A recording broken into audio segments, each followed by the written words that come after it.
Yo, what is up folks, TripCG here with the Historic Metagame Challenge, where I'll be playing Dredge, with a bit of a unique spin on it. I don't play a ton of Historic, but Dredge is a pet deck of mine, if you see the channel, and I've done something interesting here, particularly because of sideboarding and best of three, because the challenge is best of three. We'll run through the main deck and then get into that. We've only got 8 1-mana enablers here. The other one, the Gazers, the Secret Keepers, both are really, really good. Though the Gaze fixes your draws, etc, etc. Founding the Third Path, cast off of it, then mill your opponent, then give something flashback from your graveyard effectively. So it allows you to get some like nut draws with things like Glimpse the Unthinkable. You're like milling yourself like 30 cards over the course of a couple of turns. So for founding, we've got Narcomoeba, obviously staple, brings back Price of Nargum. Bloodghast also brings back Price of Nargum. Unfortunately, in this format, we don't have fetch lands, but hey, still very, very solid. And then also Glimpse the Unthinkable. 10 cards, just the most milling for the least mana you can do. And so yeah, you can cast this off a founding, then like mill 4, and then get back the Glimpse, mill yourself another 10 later on. It's just the most efficient thing in the deck. Mesmeric Orb. Whenever a permanent becomes untapped, that player's opponent's control and mills a card. This mills both you and your opponent, and it's a little bit slow to get started, but once you've got some permanents in play, with Narcomoebas, Bloodghast, things coming back from the graveyard, you can do quite a lot, but it also plays quite well into what we're doing post-board. So 4 copies of Mesmeric Orb here. 4 Price of Nargum, obviously core of the deck. It comes back from your graveyard on the end step if you've had another creature come back on turn. So that could be Narcomoeba, that could be Bloodghast, that could be Silvermote Ghoul. And then 4 Silvermote Ghoul, which comes back if you've gained 3 or more life this turn, which conveniently plays into Creeping Chill. Which when you mill it, it gets exiled, you do 3 damage to your opponent, but you also gain the 3 life. It brings back Silvermote Ghoul, brings back Price of Nargum, all gravy. This is like a typical Dredge call. Bloodghast is a particularly nice addition for Historic. And the other thing I was going to mention is that I've spent some time playing like Vein Ripper Dredge with like Sauron packages, which is really nice with Bloodghast and Silvermote Ghoul. I thought about going into the sideboard here, but I decided that actually I've got a bit of a different plan. Last couple of cards, we've got 1 Wander. When it's in your graveyard and you control an island, creature you control are flying. We only have 6 islands. We have like a lot of the games you can find them, but it's kind of pretty incidental. And we're playing 1 and 1 with Haunted Dead. Haunted Dead, if it's in your graveyard, you can pay 1 and a black, discard 2 cards to return it from your graveyard to the battlefield tapped. So lets you like discard Prize the Malcolm, Silvermote Ghouls from your hand, get them back into play, while also, because it comes out from the graveyard, triggering any Prize the Malcolms you have in the graveyard or that you're discarding to it. Which is really, really nice. The mana base, very straightforward. 4 Warrior Grave, 400 Grand River, 4 Dark Shores, 2 Clearwater Pathway, 1 Second 1 Ottawa, and then 2 Islands. Just trying to have like, hey, we've got 6 islands for the Wonder. We'll give you some basics to find if you get Ghost Court or Field of Ruin. Pretty nice. So, the Historic Metagame Challenge is best of 3, and I was like, what can we do with the sideboard? Especially because that's where Dredge tends to struggle. So you win game 1 a lot of the time, but often the times in games 2 and 3, you have your opponent has graveyard hate in the sideboard, and you have to deal with that. And so, we are transforming. And we're transforming into mill. So our sideboard contains 4 copies of Maddening Cacophony. Each opponent mills 8 cards. If you kick it, I don't know why you'd have 6 lands in play, but they mill half the library instead. This interacts similarly to like Glimpse Unthinkable. You can cast off a Founding the Third Path. Cool. 4 copies of Tasha's Hideous Laughter. 1 blue. Each opponent exiles cards from the top of the library until that player is exiled with total mana value 20 or more. Can often just obliterate people's decks. I've milled someone for 26 with it in a recent video in Timeless, which is a lot. And yeah, 2 copies of Fraying Sanity, the Curse Enchantment. End step, Enchanted player mills X cards, where X is the number of cards put into their graveyard from anywhere this turn. Interesting. And then we've got 2 Ashioks. Not only does this have a mill effect, and like playing 2, like even if you don't want to transform, Ashiok is still good, as is Jace, which we'll get to. But spells and abilities your opponent control can't cause the controller to search their library. Neat. But target player mills 4 cards, so we can actually target ourselves, but it exiles your opponent's graveyard as well. The plays with the mill strategy, we can mill them while having a way to exile the graveyard. And then also, like, hey, if you don't want to transform, you can just play this straight up and just say mill you repeatedly while exiling your opponent's graveyard. Very nice. Jace, the Perfected Mind. 2 in a blue. You can play this for 4 mana if you do get to, it's great, but it's fine on 3. Until your next turn, up to 1 target creature gets minus 3 on its own. Okay, not that exciting. -2, target player mills 3 cards. Then if a graveyard has 20 more cards in it, you draw 3 cards. Okay, pretty cool, pretty cool. But -X, target player mills 3 times X cards. If you're playing it on 3 mana, it comes in with 3 loyalty. You can immediately mill somebody for 9. Again, you can, it's target player as well, so you can hit. The Ashocks and the Jace you can bring in and mill yourself with if you want to stick to the normal Dredge plan. You can immediately just play it for 3 mana, drop it for 9. It's like a little bit worse than Glimpse, but still decent. If you get to play for 4 mana, it comes in on 5 loyalty, and then you're getting to mill for 15 cards. And then also, in the matchups where you want to be playing mill, you can just start ticking it up, milling for a little bit while drawing cards into more of your engine. Really, really solid. And the last card is one singular Ipni Rivulet. There's a question just like, hey, you could actually play this in the main deck. Why are you not selecting, please? There we go. Pays a life to add blue, but 1 in a blue, sacrifice a desert to have target player mill 4 cards. It's a mill land. I basically wanted to have a 19th land to sideboard into when we're bringing in all these 3s. And so when we're playing the mill strategy, we're going to bring in these 15 cards and then chop a bunch of the kind of cards that come back from the graveyard. Some of them are still good. Like, because of Meg's Maricorp, we're still milling ourselves post-board. And so you can leave in some of the Bloodghast stuff, some of the Narcomoeba stuff, and even a couple of Prize Amalgams. The things you're wanting to cut are like the Silvermeric Ghouls, the Creeping Chills, the Horned Dead of the Wander. And you can trim some elements of this stuff, but it's okay, and you can still present like some like a clock with like Bloodghast and Narcomoeba versus control decks. That is also still pretty resilient because the Bloodghast just come back from the graveyard if you kill them.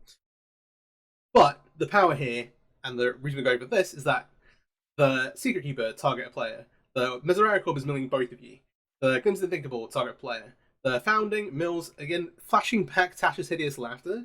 Your opponent just hasn't got a library anymore. And yeah, and that's why I think this is a pretty interesting strategy, especially because like trying to predict what your opponent's going to have post-board in terms of graveyard hate can be pretty hard. They could have Rested Peace, they could have Hearse, they could have a bunch of different cards. Could be creatures, could be non-creatures. Like, it's tough. You know you have to deal with something. And then the Ashocks kind of do double duty here because versus graveyard strategies, these can also come in. And so hey, we're going to see how this goes, and I'm pretty excited to play this version of the deck. So let's get into the matches. If you're not already, please do subscribe to the YouTube channel. Would really, really appreciate it because we want to keep uploading. And let's see how far this goes. All right. Yeah, it's best of 3, but also single elimination. This is actually my second attempt at this. The first time we actually lost to a Mutate deck, which you know, happens. We'll mulligan this.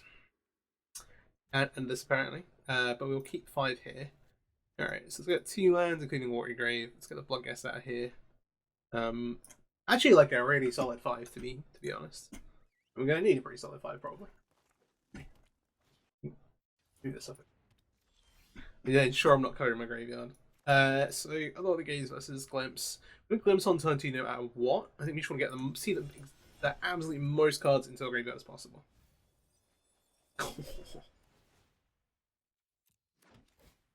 Alright. And hit the nuts here. Narcomoeba Prize Amalgam. Green white life gain. We could die pretty quickly. Oh well. Maybe not die pretty quickly, but get out of scale pretty quickly here. I think our best plan. I'm gonna go ahead and just allow attack here. Could also be playing like some Heliod combo stuff. Maybe, maybe not. We're gonna glimpse ourselves.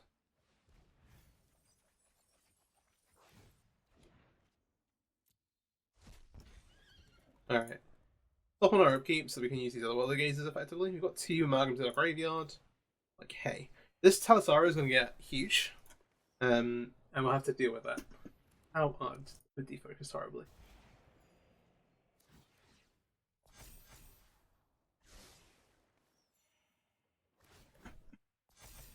Alright. Well, hey. We have a lot of power in play. Okay. We have some other Weather Gazers. I said a... What? What happened here? I thought I said a stop. I thought I said a stop. Yeah, this is going to get big enough so it flies soon. It's unfortunate. Let's cast one of these. To be fair, our land is still pretty good. Absolutely nothing else. We did hit the nuts to start with, which means I can't really complain, but like obviously I kind of can. I'll play a blocker here. Narcomoeba. Let's keep Glimpse on top then.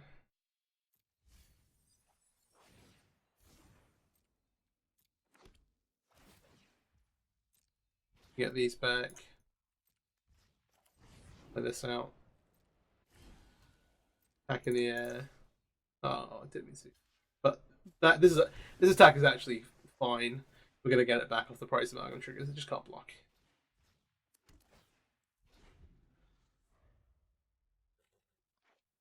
Okay. We know we've got glimpse on top, so we're not going to bother taking a stop here.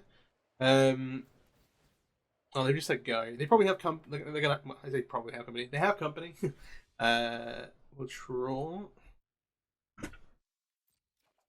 And glimpse post combat here. I'm just gonna go to main and attack with everything. We'll see how that goes. We'll see how this works out for us.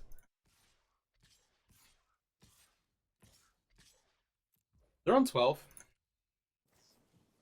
Here is the Coco. So they currently have Leonard Veteran and the Johnny's Welcome, so probably going to gain life there. Oh, they have a Scurry Oak. Okay.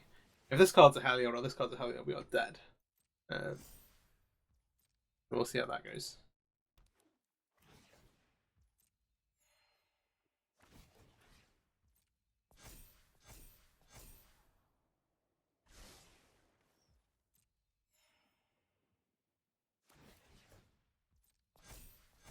We might be dead to these flying attackers in a second, actually.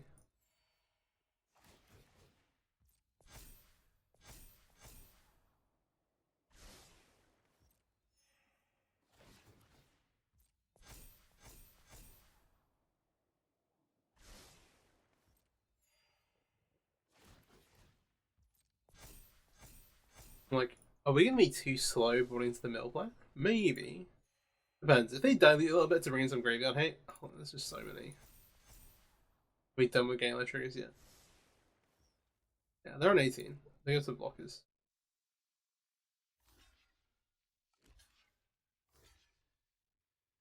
Amalgam's coming through? What? I guess those ones don't come back. Chill, no come either. Okay. They're telling me there's a chance.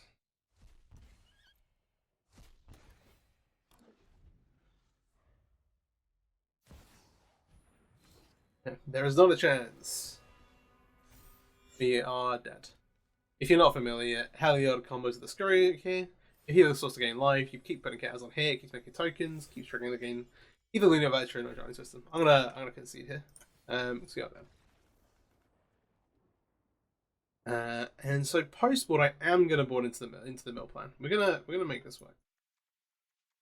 We can dissect a bit of what they're doing. They're probably gonna bring in some graveyard hate, and then we can cut some other things off as well. In terms of what we bought out then, oh actually, the thing is, we'll get there.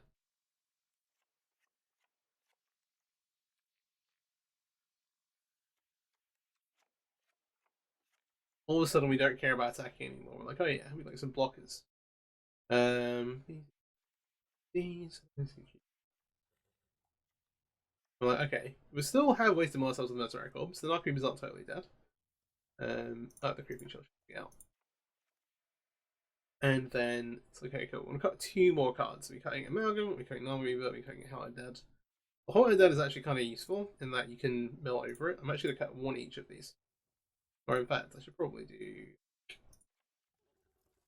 And we're gonna try and mill them out for games 2 and 3.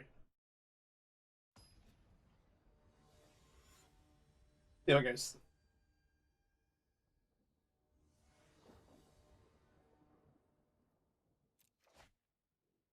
Double Mesmerical is gaming. Alright. Sure. Because they do have to spend some time setting up. It's like, okay, this is actually kind of worth it. Yes, it mills us a bit as well. But, okay. Joke's on you, we actually don't care about that. Alright, we do an Alchemy, which isn't the greatest, but hey. I'm gonna put, my mouse is being a bit. Player says second Mesmeric Orb, and say go.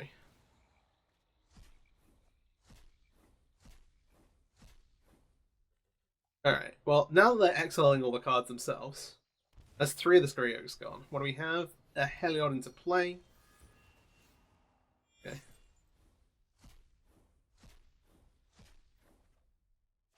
Don't look too close at the cards that I've built over.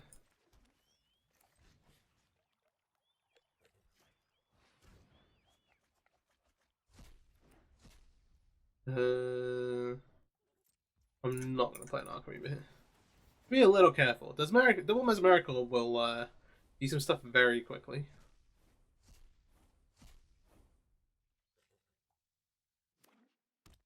We are still, like, possible to die to have your combo.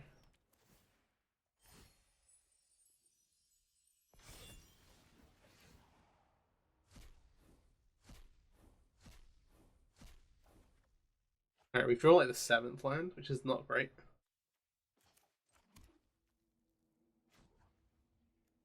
I'm gonna use this to make the mill cards.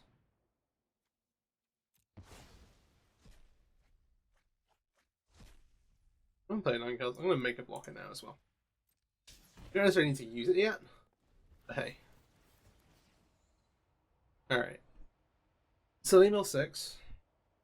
Leaves them with 18 cards left. And then if we draw a not a land, one time dealer, we should get them. We could also draw a land. Have a look at what's gone here. Thinking about accompanying a response is dangerous.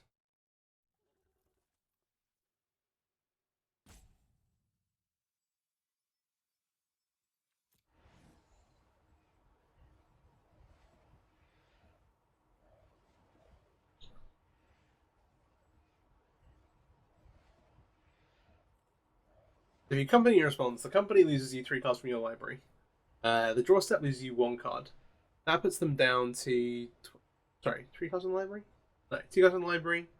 Then 1 card for the draw step, so that's 21. Then I'm going to mill 8 cards on my next untap step.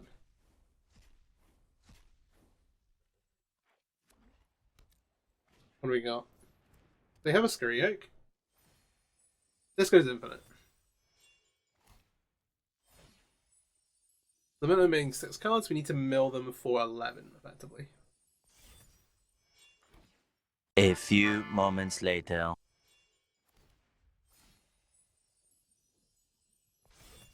I don't need to be all the way past it, though. It nearly attacked with it. Okay. Alright, the attack would have been... That's the... 1, 2, 3, 4, 5. And none of those cards are lethal. Oh, War. A War sadly does not get us there.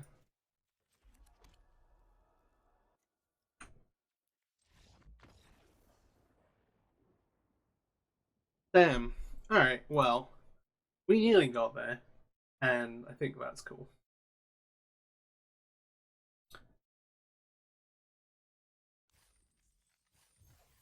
I feel validated in the mill plan. We did draw land there, and that is magic. But I think in general the plan is like fairly good, and that's one of the matchups where it's like a little worse than maybe it would be. You can disrupt that combo and stuff, but hey, and yeah, that is an 0-1. Well, hey, I try and look at everything I pressed. This will go up on the channel, I think. Hopefully it's insightful and gives you some ideas. Let me know what you think about it anyway. I think the deck is really, really sweet. It's just a bit here, so let me go and run into it. It's like polarizing. You have some good matchups and bad matchups, but hey, I think that this plan is very sweet and like a pretty decent thing to be doing. You're playing Transformative Dredge. The other thing I would say is that actually you can play all these cards in your sideboard in Explorer as well, if you want to play the deck there. And this is what I'm currently thinking about doing for like, hey, let's ignore like rest pieces. The problem there is that there are some decks that will just, there are somehow more decks in that format that will kill you on turn 3 without reaction. Marlian. But hey, it's interesting. It's interesting. Anyway, hope you enjoyed the video. Even if it's a short one, there's only actually like 1 match here. And thanks for watching. See you soon. Please do share around and yeah, like, subscribe, all that stuff as well. Have a great day.